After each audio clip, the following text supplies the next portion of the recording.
مني وليت نحب المصلي عرفت روحي راني كبرت. هو الحقيقة راه نص الشعب التونسي عندنا منه عقد نفسية.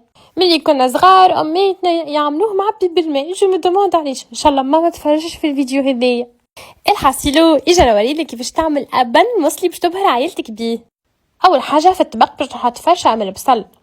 أنا نستعمل البصل الأحمر الحقيقة نحسه أبن، وحطيت تريفات الدجاج متاعي باش نفوح، ثوم وتبل وكروية، مغرفة صغيرة هريسة، فلفل أحمر وكركم، مغرفة صغيرة كليل دو بريفيرونس يكون مرحي. أنا ما كانش عندي رشة كمون تبنوا برشا، فلفل أكحل وملح وبودر بصل كان متوفر. زدت عليهم زيت الزيتونة وتوا باش نزيد عليهم الماء سخون ونحطهم في الطبق باش نحطو يطيب على 200 درجة بعد ما غطيته.